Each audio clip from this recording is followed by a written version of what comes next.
Hello and welcome back to my channel. In this video we'll be making coconut milk in two different ways, and for this coconut milk you'll be needing only coconut and water.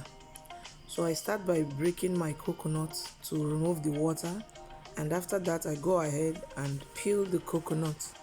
Please watch this video to the very end for you to see how I made this coconut milk, and if you watch to the end I'll also give you a bonus tip on how to make desiccated coconut instead of buying it in the market. I'll teach you how to make it on your own as a bonus tip at the end of the video. Now for the first method on how I made this coconut milk, I went ahead to peel the back of the coconut meat to take out the dark part of the coconut. I also washed properly and I put it in a blender, add some water and blend properly until a very smooth paste is formed. And after blending it, I go ahead and pour it out in a strainer, and I use some water to rinse it out, a little water, and I also squeeze out the milk. And that's it guys, your coconut milk is ready. Watch this video on how I made catfish pepper soup using this coconut milk. Very delicious.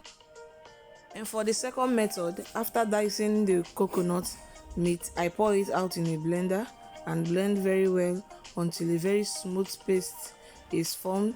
I'll go ahead and also strain it out and add some water, and that's it. Your second method of coconut milk is ready. Very simple and easy to make. If you observe closely, the result of the one I peeled the back is lighter in color, while the one I didn't peel the back is a little bit darker in color. And here is the bonus tip I promised you at the beginning of this video, how to make desiccated coconut. And for this you'll be needing the shaft gotten from the first method of coconut milk. Next, you pour out the coconut shaft into a frying pan on medium to low heat and start stirring. Now I transferred it from the frying pan to a pot because of space. You keep stirring this until it's very dry. You keep stirring, don't stop stirring so that it doesn't get burned. You keep stirring until it's dry, and remember to do all of this on a medium to low heat. Make sure the heat is not much so that it doesn't get burnt. When it gets dry, take off the heat immediately, pour it out in a spacious plate or a tray, allow it to cool off completely, and that's it guys, your desiccated coconut is ready. Store in an airtight container. Thank you very much for watching. Bye.